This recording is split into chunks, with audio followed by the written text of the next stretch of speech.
Okay, ready or not, here we go. Okay, today's going to be an important video. You can like, share, and subscribe if you are so inclined. So, there is never any evidence of any evolution ever. Everything only always reproduces after its kind. It cannot ever be anything other than what it has specific written instructions to be, because it cannot get any additional or alternate instructions. Now we know there's variation. Variation is built into the genome. We know there's genetic drift. Of course, you can have warped frogs. You can have blind fish. You can have all kinds of uh, things that change the existing information that's already there. You can alter it. You can lose function. You can sometimes gain function back. But there is never any way to get any written programming that's not there to be anything other than what it was made and intended to be. That's what the evidence is. Now, the claim of evolutionists is that if you make enough mistakes, it's going to somehow, it's not explained, somehow get new information or beneficial changes to the existing information. Problem is that the beneficial changes are very rare and usually not beneficial at all, sum total of which is detrimental. So there you have it. Where are you getting the information for a single cell to become a whale? It's not explained. It's just said, it morphs, it changes, it this, it that, and the other thing. No evidence. It's just that, if it warps enough one way, maybe it can turn into something other than what it is. How is it going to be anything else without the information to be something else? It's only going to warp what it already is. You can have, like I said, warped frogs. There's frogs that lose the function of their lungs because they're in fast moving streams and oxygen is absorbed through the skin. It doesn't mean they're not a frog anymore. Fish lose eyesight. Doesn't mean they're not a fish anymore. All these changes, which there's a whole bunch of changes, all kinds of changes, is never going to cause it to be something other than what it was made to be. Okay, now we have that straight. That's very important. We have a creator. There is no other option. You can't get billions of bits of written programming by making mistakes, which then have to be selected for, supposedly. There's not enough time for that. Not in a billion years, not in a trillion years. Hello, doki doki. Amen. Because the proteins and the information are made up of chemicals and molecules that stick together. But the problem is they have to stick together correctly in one way and not another way. But naturally, they always want to stick together in ways that don't have any function. They don't work. Staying cool in Missouri heat? Yeah, I'm in my air conditioned office. Absolutely. Um, so yeah, That's one thing that's very important to understand. You have to understand, of course, that we have a creator. There is no evolution of any kind, ever. Everything always reproduces after its kind. It can only be what it was given information to be, because you can't get information that's not there. It just doesn't happen. And you can alter it so much, and then it's not going to function anymore. I mean, there's a limit to how much you can alter, how much you can warp a frog, how much you can, you know, dwarf a dog or something. So there's a limit to all that, and it's always, the genome is always simplifying anyways. It's always losing information. It's never gaining information. All of these, pet dogs or whatever it's all a loss of information. They lost all the information to get you that pet dog, the helpless little pet dog, or toy dog is what they call it, pet dog. Toy dog. They call them toy dogs. You know, you destroyed the animal. It's animal abuse just to have your little toy dog. But anyways, that's another thing. Okay, that's the main point number one.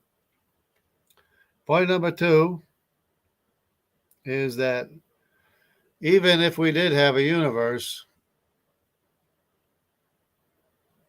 it it can't make itself. A universe cannot make itself.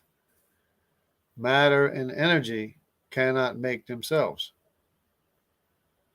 You're always going to have to have a greater source, a greater cause than what the effect is or what the result is. In other words, just think of your cell phone.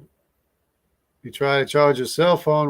How are you going to charge your cell phone? Are you going to charge it with an equal amount of power? You're going to charge your cell phone with an equal amount of power? Or are you going to charge your phone with a lesser amount of charge? Think about it. No. You can only charge your phone with a greater amount of charge. And that's it for every physical thing in the universe.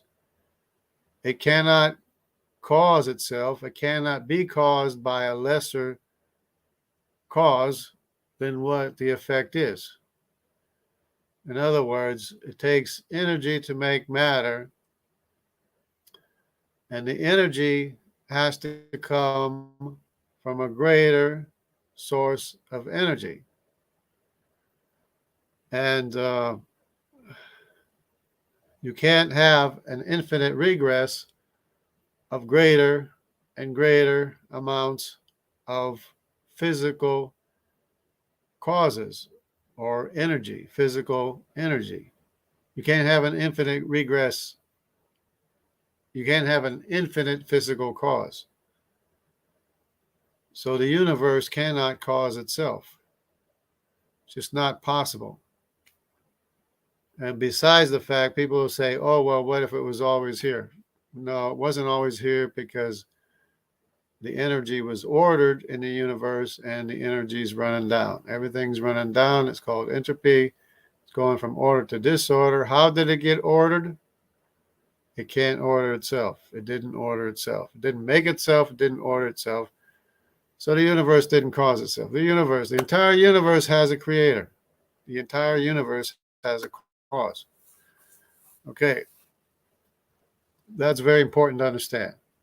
Everybody needs to know all these facts, especially these big-headed academics. They need to know all this stuff. Another thing, genetics. The out of Africa claim is exactly backwards. It's total nonsense. Because all you have to do to disprove the out of Africa is to realize and understand that who is it that has more in common with Neanderthals? Who has more in common with Neanderthals? Eurasians. Eurasians have the most in common with Neanderthals, so means Neanderthals are more closely related to Eurasians than any other group of people, which means that Neanderthals are not in a lineage that led to Africans, which, if you know history, Africans are the youngest genetic lineage to begin with. But these geneticists and these skeptics or evolutionists, whatever, they don't know that they need to learn history first and understand which lineage is the oldest, which lineage is the youngest.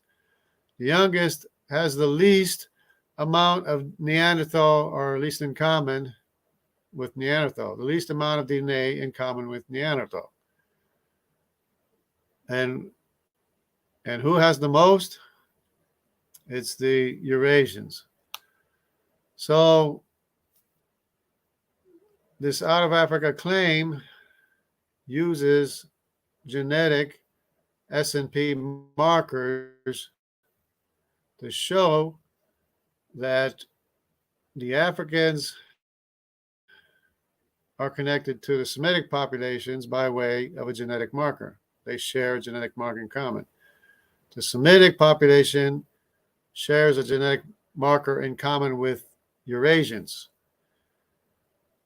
And so they say, well, the African lineage produced, which is the mistake, the African lineage, they think, produced the Semitic lineage, or in other words, the youngest lineage produced the second oldest lineage, and then the second oldest lineage produced the oldest lineage,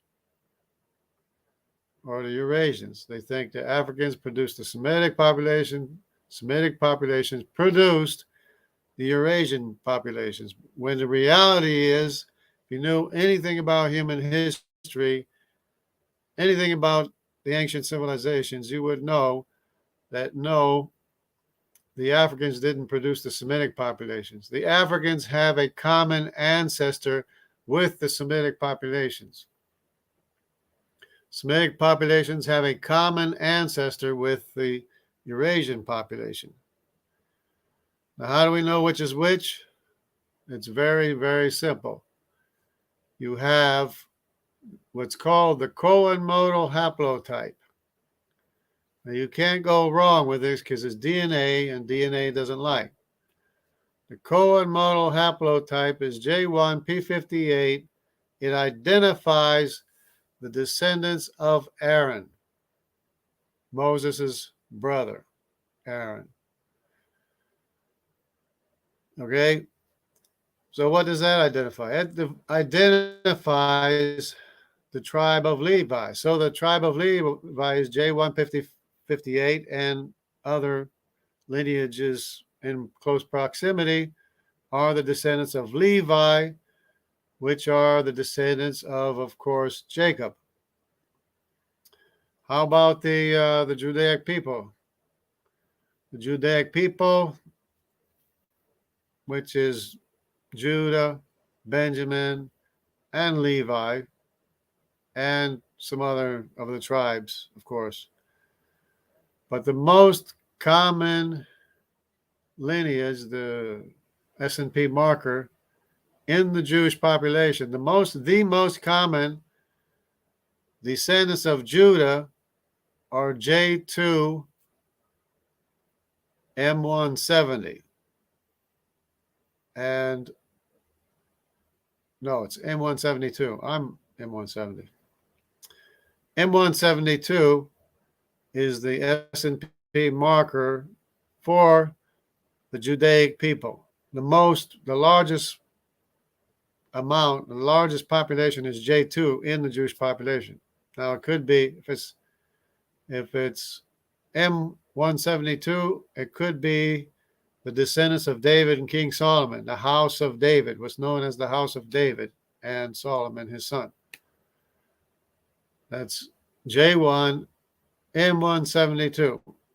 The largest group and the Jewish population, the Judaic population everywhere, no matter Sephardic, Ashkenazi, even secular Jews is the most common. The next one would be E and R, but E is Hamitic and R is Eurasian. So how do we know that? Well, it's kind of a process of elimination, but you have to know at least first which one is the tribe of Levi, which is the tribe of Judah, and which is the descendants of Arpachshad or Arphaxad. That means all the Hebrews and all the Arabs have the S&P marker of I and J. And Arpachshad, being the oldest brother, has a common ancestor, of course, with his uncle, Japheth. So Shem's oldest son, Arpachshad, happens to share a genetic marker with his uncle Japheth because he's the oldest brother, while his younger brothers do not share it. It's called the IJK marker. Of course, K is not only K of the Eurasians, it's a whole separate lineage by itself. It's K, LMNO, PQ, RS, and T.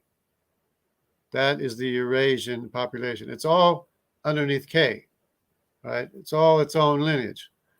That's the 7 sons of Japheth. The 7 sons of Japheth are the 7 nations of the north. They're all under K, LMNO, PQ, RS, and T.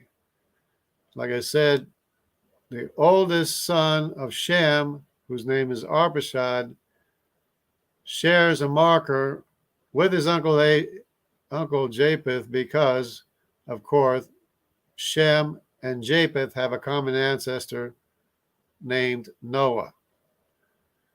So which one is the oldest, most original genome out of all the populations? It's the Eurasians, because Japheth is the oldest son, Shem is the middle son, born out by genetics, mind you, with the S&P markers, if you have it going the right way. And then the Hamitic is the youngest son, as stated in the Bible. Ham is the youngest son, with the youngest, least original genome, even though there's more mutations in many of the lineages today. It's still the youngest, least original genome out of all the humans. In other words, because he's the youngest son, he's going to have mutations that Shem and Japheth did not have. And the same thing with their sons. So this out of Africa is debunked to begin with because Neanderthals have more in common with Eurasians than anybody else. And you can see it on the map, the heat maps of the amount of genetic information that people have in common around the world with Neanderthals. Then when you go to Denisovans, it's the same thing, except that Denisovans are a mix of Hamitic, by way of the descendants of Nimrod and the descendants of the Canaanite tribe of Sinim in Asia, both in Asia, mixed with the Eurasians, so that the Denisovan heat map for the S&P markers for people that have most in common with Denisovans happens to be, what do you know, the Africans and Eurasians. And then there's a cool spot where the Semitic populations are, even going up all the way into Europe. All the way up into Europe, there's a cool spot of Semitic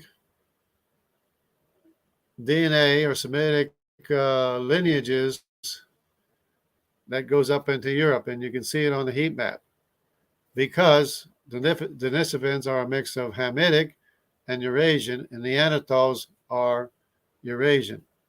That's why Eurasians have more in common with Neanderthals than anybody else. Denisovans have in common with the African population and the Eurasian population, all throughout Asia. Because China was originally known as the land of Sinim. If you know your history, Sinim is the Canaanite tribe Sinim, and it's the namesake of the Sino of China, the namesake of Sinai, Mount Sinai. It's the same people that gave the name to these people. These places. Just like the Danites who went off in the Mediterranean had named everything Dan, all the way up into Denmark and Danube and Sardinia and all these places. They named everything Dan. And that's the historical context of the names, of where they got the names from.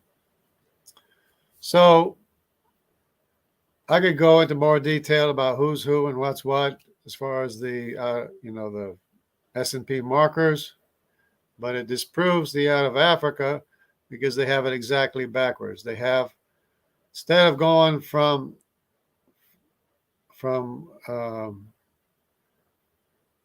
the Africans to the Semitics and to the Eurasians by way of gaining a marker, S&P marker, it's actually losing a genetic marker going from the Eurasians to the Semitics to the Africans. It's actually losing markers as you go through the main haplogroups. And then each different lineage is gaining a marker. But up on top, it's not going from out of Africa. It's not going left to right. It's going from right to left, because you're not gaining markers going left to right. You're losing markers going from right to left. But anyways, out of Africa is totally debunked. Evolution is totally debunked. The universe making itself is totally debunked. And you have to understand known human history, which is of the global flood, which that's how all the ancient civilizations got here. And I suppose I can name all the ancient civilizations and give you their haplogroup tentatively, but probably it's pretty accurate. So the 7 sons of Japheth are Tubal with K. Remember, it's K, it starts with K. And then the L is Tiraz of the Thracians.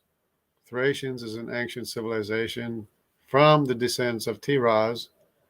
That's the Thracians. Okay, M is a group of K, probably more associated with K. N is Meshech, which is up north in Siberia. O is Magog, who later moved into China and displaced the tribe of Sinim, pretty much, or to a large extent. Of course, the descendants of Sinim are still there. There's still D. The D haplogroup goes all the way up through from the Denisova Cave all the way through. Remember Denisova Cave? Yeah, there's C and D in those areas. So all the way through Mongolia, all the way through the land of Jomon and the Ainus, and of course the Japanese Ainus are D haplogroup. And the O kind of displaced them as they went up through South Korea or something, up through Japan, and they kind of pushed them up into the north, where they remain to this day as a majority or significant population in northern Japan. They're called the Ainu Japanese. They got a D haplogroup, and that explains how the O kind of like moved into China and displaced the original quote unquote Chinese or land the Sino people from the land of Sinim. So that was O. Then you have P and Q, which is Madai, which is accompanied by a Semitic mitochondrial lineage. It goes all the way wherever Madai's descendants or the Q goes. The mitochondrial DNA, Semitic mitochondrial DNA, a separate Semitic mitochondrial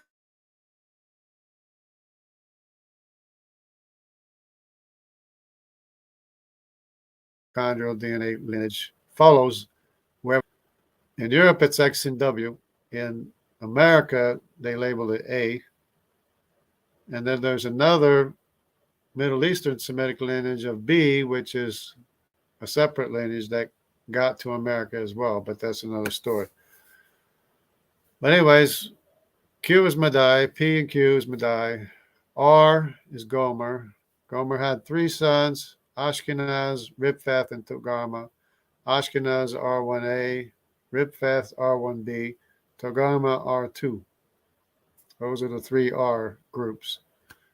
Three sons of Gomer. Of course, majority of which went into Europe. Of course, the others went into India as well. The Togarma is more like in the area of India. Still descendants of Gomer. Then you have, what else we got? That's R. And then the S, there's the S that's associated with a K lineage. It's probably descendants of Tubal and as well. And the last one would be T, Javan. Javan had the sons Elisha, Dodanim, Kittim, and Tarshish, all in the Mediterranean areas. And so the T is all throughout the Mediterranean areas, especially in the area of Tarshish in Iberia, where it's very prevalent, where the Jewish population also has the T. It's basically the only area where the Jewish population has a T in their group, in their Judaic group, or their population, the Judaic populations. And there's even one that doesn't even have the T in their Judaic population as well, in Portugal. But there's one that does. And that's the only place basically where Jewish people have a T in their population. So that's the seven sons of Japheth. Then you have the five sons of Shem, which I've already stated, is Arpshad. Elam is H. Asher of Assyria is G. Then you have Aram of the Arameans, which is F, and you have Lud of the Lydians, which is F2. Or there's F, F1, F2, there's even an F3. So somehow it's Aram and Lud because they're the youngest sons. Of course, Arpshad being the oldest, then comes Elam, who doesn't have the IJKS&P that his older brother has in common with his uncle Japheth. But it was lost to the lineage, to the Elamites, when Elam was born. It was lost to the lineage. And then each one has their own marker that they have in common with themselves. In other words, Elam has a marker of Elam. Asher has a marker of Asher of the Assyrians, and then Aram and Lud.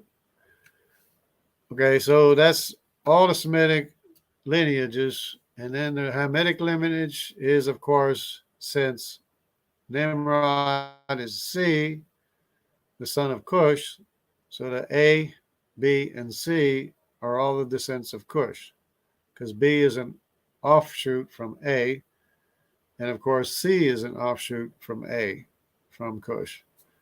So A, B, and C is Cush. Then there's the only other Hamitic lineages are E1, E2, and E3. E1 being Put of the original Phoenicians in North Africa that Josephus talked about, which later the namesake to the Phoenicians became another people, called Phoenicians, but genetically they weren't the original Phoenicians. It's just the name stuck, kind of hung around in the Mediterranean area as Mediterranean Sea people.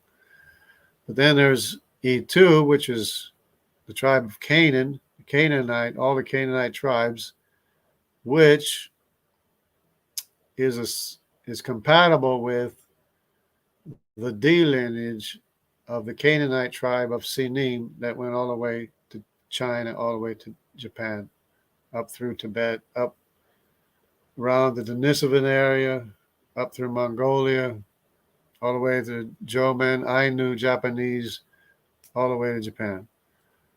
That would be the D haplogroup, which is linked to the E2. Then there's the E3, which would be Mitzrayim. That's all the people of the world. There you have it. Simple as day. So now you have it. It's very important to understand the history that the 16 ancient civilizations, which I just mentioned and gave you their haplogroup of each one, are descended from the 16 grandsons of Noah, which I just named. All of them, by heart. So you got to know your ancient history before you want to be, if you want to learn anything about genetics or science or anything, know your ancient history first. Otherwise, you'll make yourself look bad and look silly because you're going to be way, way off it. You're going to be completely missing the mark. Okay, so the next thing we have is, once you understand that there was a global flood, that we're all descended from the 16 ancient civilizations that are 16 grandsons of Noah, once you understand that, then maybe you can understand that all the continents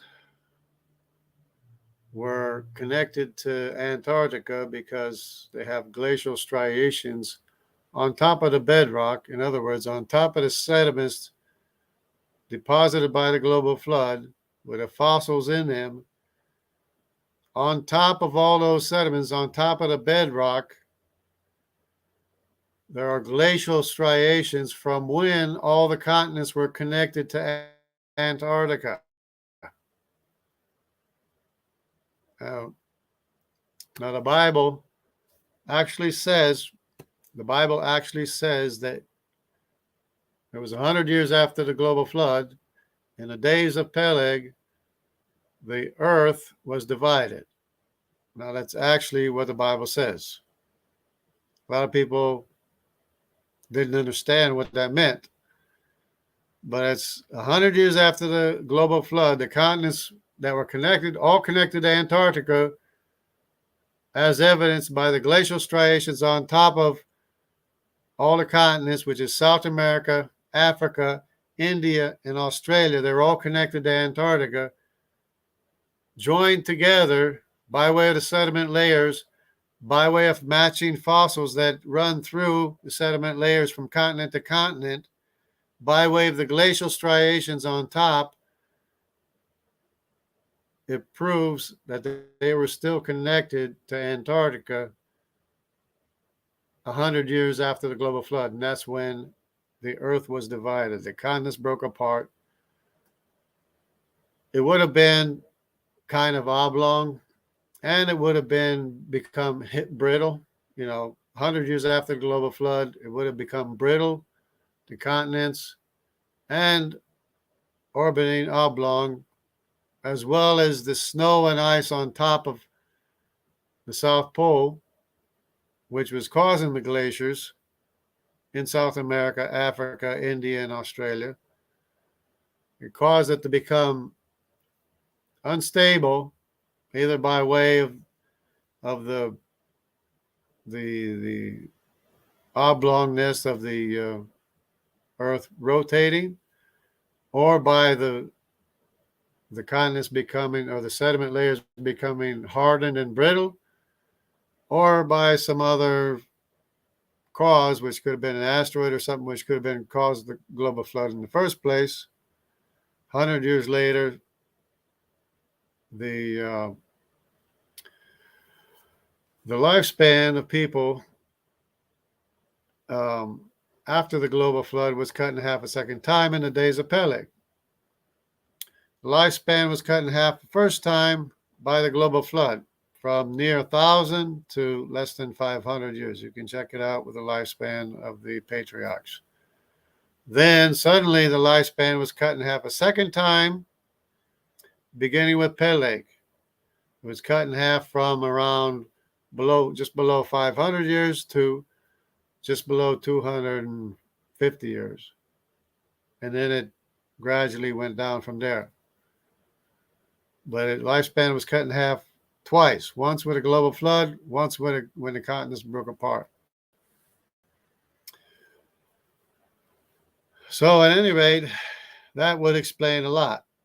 If you understood that the continents broke apart 100 years after the global floods, it explains how the jaguars got to South America and separated from the leopards, which is the same animal.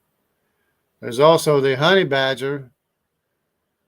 The counterpart of the honey badger is called the greater grison in South America. It got separated from the honey badger. It's the same animal. You can look at them today. Look at a picture of a greater grison. Look at a picture of a honey badger. You'll see it's the same animal. It's the same nature, same habits. They eat snakes. They stay on the ground, walk on the ground. Same animal. Same as the leopard and the jaguar. Same animal. Plus all the other animals that got there, because the continents were still connected up until 100 years after the global flood. So the animals had 100 years to get to where they were going, whether it's South America, Australia, because remember, everything's still connected.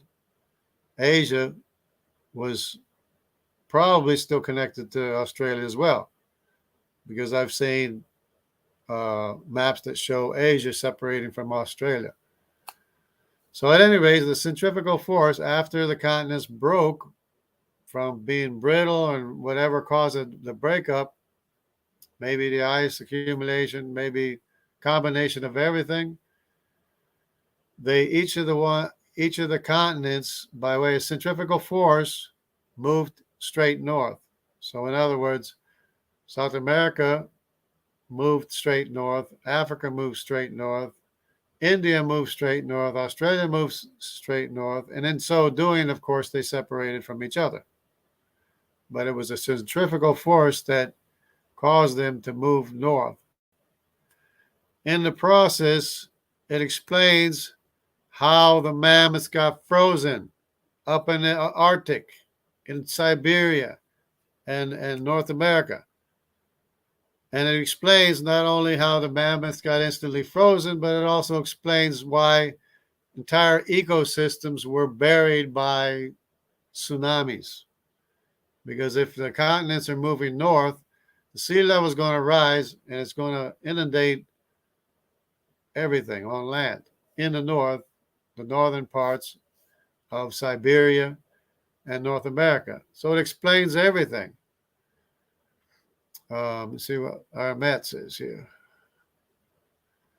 So you don't think the continents split up during the flood when all the foundations of the great deep bursting forth in one day? Yeah, I don't believe that because of all the things I just mentioned. It's the glacial striations in South America, Africa, India, and Australia that shows they were connected to Antarctica. Plus, the sediment layers line up between all those continents, along with the fossils that run through between the continents as well, connecting all the continents.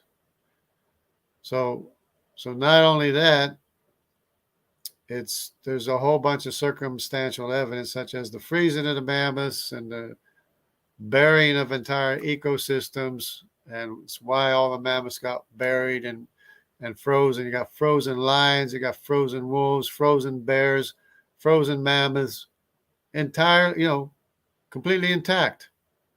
Completely intact. We've known about the frozen mammoths since I was a kid.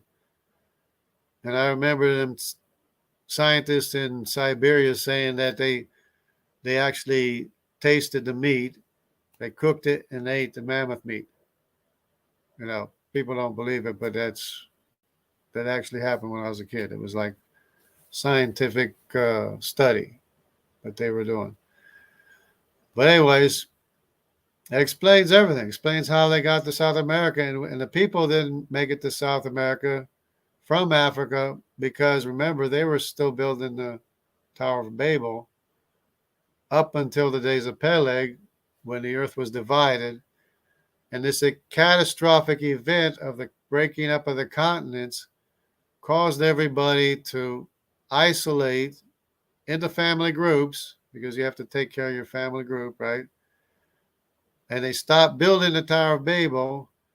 Once they isolated into family groups, that's how they started speaking their own language. And of course, God is the cause of everything. God confused the language. That's how God confused the languages. See, I remember hearing that when I was a kid too. Yeah, yeah. I remember that was one of the possible theories when I was a kid. Exactly. Of course, when I was a kid, it was like almost 60 years ago, 55 years ago, whatever. They told me there was two beliefs. One of them was that the continents, about in the days of Peleg, the earth was divided. Some people say it was the languages that were divided, but the problem is that it actually says the earth was divided in the days of Peleg. So it still holds true for the breakup of the continents 100 years after the global flood, which answers so many questions that people have. Why did the mammoths freeze? Why are entire ecosystems buried by tsunamis in Siberia and North America? There's people gold mining up in North America. Somebody owns like a valley or something in there. It's not a huge place, but it's completely full of buried, frozen mammoth bones that were just completely buried by the tsunami, by the raise in the sea level. And one of the objections of creationists about that is that not all the animals were instantly frozen. Yeah, not all of them were instantly frozen, but they were all either instantly frozen and or buried by tsunamis. And they're there to this day. They're digging them up to this day. And this gold miner up in north somewhere, he's making more money off of the mammoth tusks than he is the gold that he was trying to mine, or probably still is mining anyway.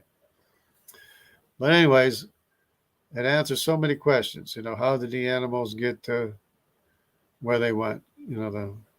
How did the possum get to South America? How did it get to Australia? It's because everything was connected.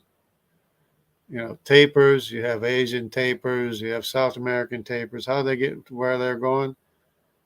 The continents were still connected. The people didn't start moving until the breakup of the continents, until they started speaking their own languages. That's when they separated. Each one went to their designated locations. The area designated to Ham was Africa.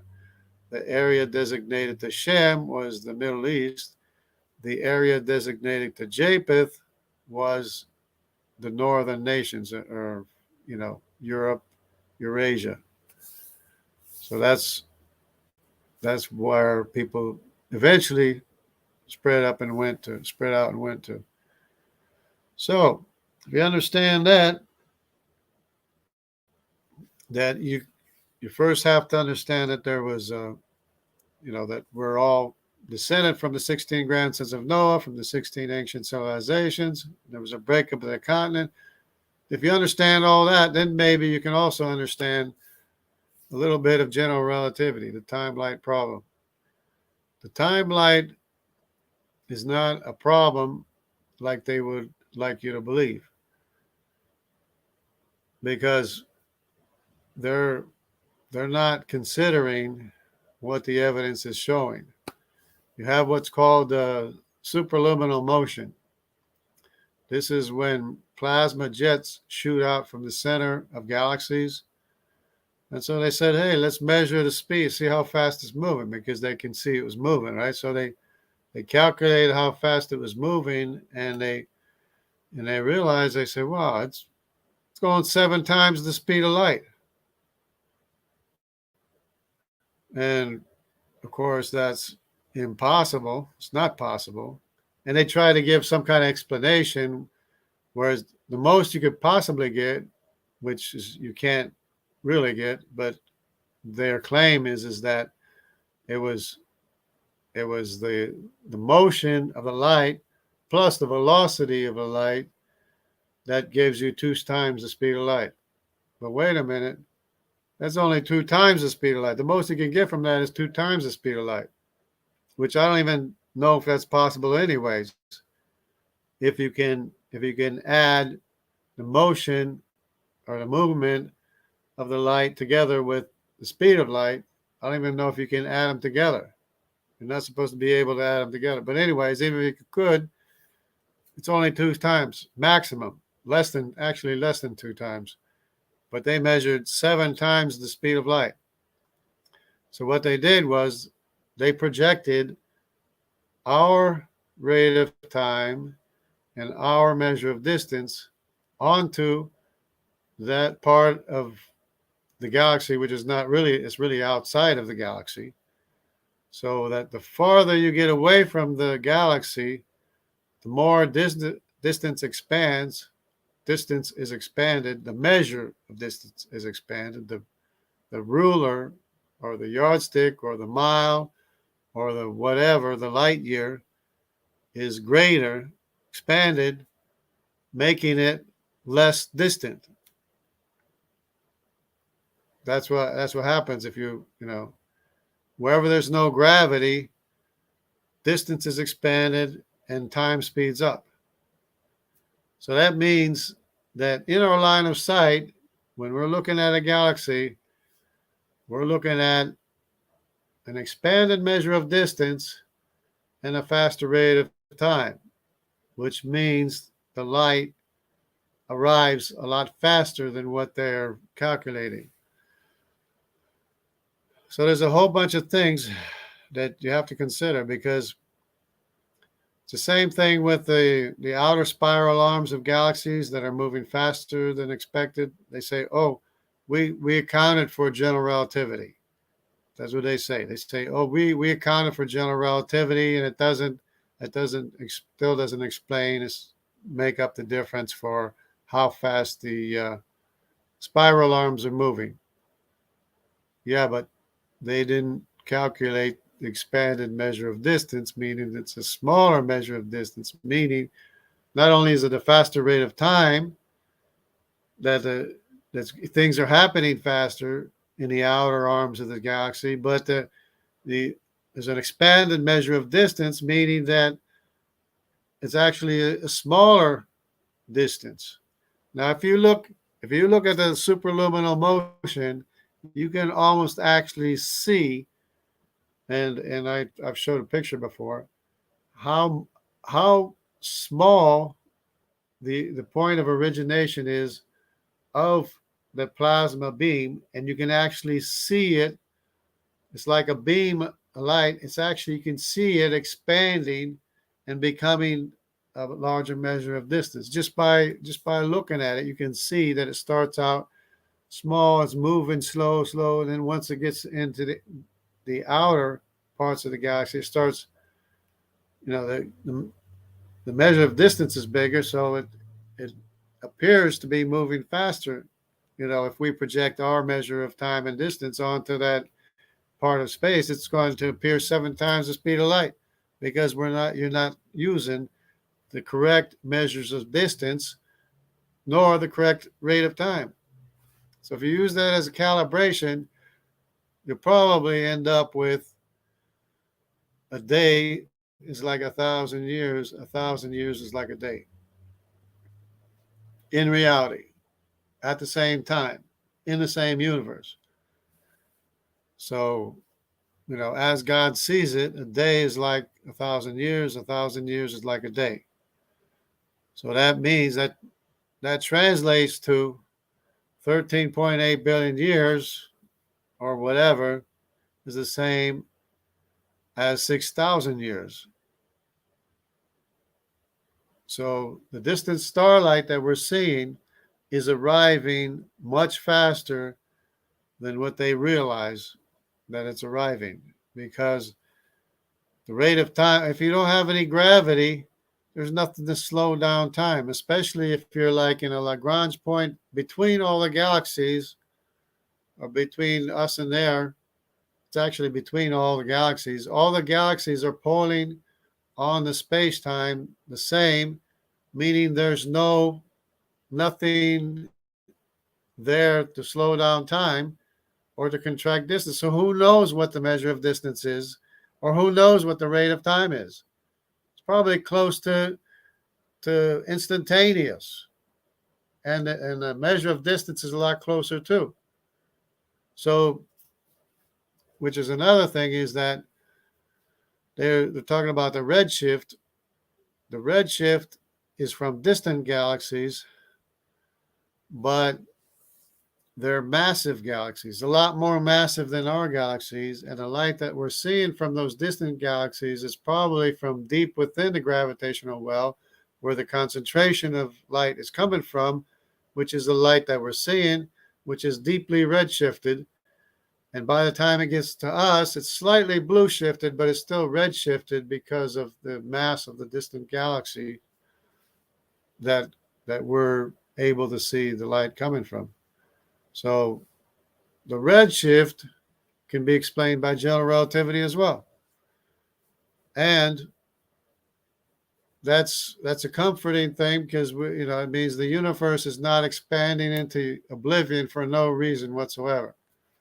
There is no inflaton to balloon up the galaxies. And now they've already associated dark energy with black holes. And they're thinking in their mind, their way of thinking, they're thinking, oh, the dark energy, or the space time, is being dragged into black holes, but they're thinking there's more dark energy in a black hole, causing it to increase in size, regardless of whether it's taking in matter or not. So they think that the black hole is inflating, is what they're thinking. But no, it's drawing in space-time and getting bigger, because the space-time is dragging in while causing the vacuum of space. Because if all the black holes are drawing in space-time, what do you think is going to happen to the vacuum of space? Well, the space, there's going to be a vacuum, right? So, these observations explain the dark energy, explain the dark matter, or no dark matter, and the dark energy is actually the vacuum energy from the black holes that are drawing in, that are accumulating space-time, actual measures of time and distance, space-time, frames of references of space. They're drawing into the black hole, making it bigger. So they're growing in size, whether or not they're drawing in matter or not, just because they're drawing in frames of time and space, frames of reference of time and space. But they, in their mind, they think that's where the inflation is coming from, is from black holes. It's they're thinking that the black hole is expanding because of the inflation, when it's expanding because it's drawing in space-time, becoming bigger, causing the vacuum of space, which is what they call the vacuum energy. No inflatons are needed. It's just strictly general relativity and matter and gravity. That's all it is. So that answers everything. And like the song says, it's an Irish song. It says, "Cheer up, you saints of God. There's nothing to worry about, nothing to make you feel afraid, nothing to make you doubt. Remember, Jesus never fails, so why not trust him and shout, "You'll be sorry you worried at all tomorrow morning." So that's about it. There's no reasons for Christians to ever doubt anything the Bible says. Hello, pigs. How you doing? There's no reason to doubt the young earth or the timeline or the fossils or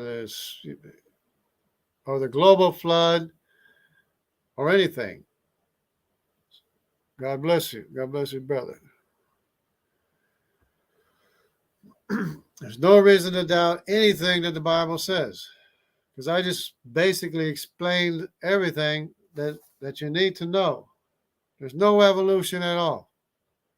Everything reproduces after its kind. That's science. If you want to believe something else, prove it. Prove it. Prove you can get written instruction that's not there. You never will. So stop teaching it to kids. Don't teach that to kids. Information can't write itself. Matter and energy can't make themselves. There's no out of Africa because Neanderthals are more related to Eurasians than they are Africans. So that means that the Africans didn't descend from a common ancestor from the Neanderthals, at least not by way of priority. It's the Eurasians that are more closely related to Neanderthals because Neanderthals were Eurasian, and the S&P markers go the other way. Instead of going from out of Africa, the S&P markers are going from Eurasians to the Semitic population to the African populations by way of the S&P markers. So instead of gaining a marker going from left to right, it's losing a marker going from right to left as far as the major haplogroups are concerned. Okay, there's no out of Africa. Continents broke apart 100 years after the global flood. All the evidence shows it, which I outlined, explains everything, explains the mammoth, explains how the animals got there, explains great glacial striations, the sediment layers lining up with all the fossils lining up between the continents, explains everything. And it is what it is. It happened. But you have to understand there was a global flood before you can understand that the sediment layers from the global flood broke apart when they got brittle 100 years after the global flood. And there's no such thing as a timeline problem. No such thing as a timeline problem because, well, I need to drink some water. Because we don't even know the measure of distance and the rate of time in the Lagrange areas between galaxies in our line of sight to begin with. So we don't know how fast the light is arriving anyways. Absolutely. Read the articles on mutated genome decay. They all show genomes are falling apart across the board. Absolutely. The Neanderthals have a larger genomes than what we have. And it explains why they had better teeth, better eyesight, larger brain capacity, stronger frame and muscles, because they had a larger genome to account for that. It's the same thing, the difference between a wolf and a toy dog. A toy dog, I guarantee you, the toy dog doesn't have the genome, the information in the genome that the wolf has. Guaranteed. That it's losing, and the genome is simplifying, constantly simplifies it, losing function, losing ability, and degrading. It's called entropy as well. That means they probably were early humans, but only due to their longevity. Well, they may not have even, I mean, maybe they did live longer. That's a possibility, but they had a larger genome to account for everything they had better than what we have today. Larger brain capacity, better eyesight, better smell, better teeth, better everything. stronger frame. Their all their contacts points where the muscles connect to the bones are they're all much larger than what we have. So we're our genome is simplifying so that we're literally a skeleton of what humans used to be. We're just a skeleton of what humans used to be. Our genome has simplified so much and degraded so much that we become like a toy dog, you know, relatively speaking, compared to the Neanderthals. So yeah, I mean, there's no reason to doubt anything the Bible says. Everything the Bible says is absolutely true. They were intermarrying with our ancestors, meaning they are the same kind. Yeah, they were right, exactly, because you can't intermarry unless you're not the same kind of creation. Indeed, we're a shadow of what God made us. Yeah, absolutely. We're totally degraded, decrepit, or simplified, if you will, and we're losing function all the time. And that's why we have so many genetic problems and disorders and stuff. But yeah, so that's about it. There's no reason to doubt anything the Bible says. Not the age of the earth, not the time-life problem, nothing. There's no reason to doubt anything it says. 6,000 years is 6,000 years where we are. You can't put an age on the universe because the universe doesn't run at the same rate of time. Are you going to put the rate of time near a black hole to measure the age of the universe? Or are you going to put the rate of time out in outer space between galaxies where there is no matter slowing down time or contracting distance? You know, there is no single age for the universe. There's no single measure of distance in the universe. It's all relatives. And which, we measure the speed of light how? With the rate of time, with time and distance, right? We measure it 186,000 miles a second. That's a measure of distance and time. 1 second is time, 186,000 miles is a distance. Now, if you change that measure of distance, you make it bigger. So 186,000 miles, not this big, it's this big. And the rate of time is not 1 second, it's not 1,001, it's 1,001. And it's a bigger measure of distance, so it's 1,001. You just increase the speed of light. So the speed of light relative to where we are is sped up between galaxies. That's general relativity. That's basic general relativity. So these people aren't even teaching what the facts are. They're not even teaching. The James Webb Telescope has shown that the Big Bang Theory is no longer a tenable theory. Now they have to double the zoom time of the known universe in order to correct problems with the BGR.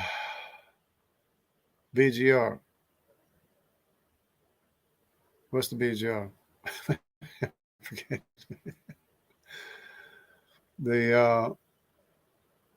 Uh, it's not the microwave background radiation. Problems with the GBR. Background radiation. Oh. That was usually they say CMB for that. It's cosmic microwave background radiation. But anyways, yeah. GBR. Yeah. Well, the the background radiation is just a measure of temperature anyway. It's like they're trying to extrapolate stuff that's not even there. They're trying to say the temperature is uniform because the expansion made everything uniform. It means it started out the same temperature and then expanded. You know,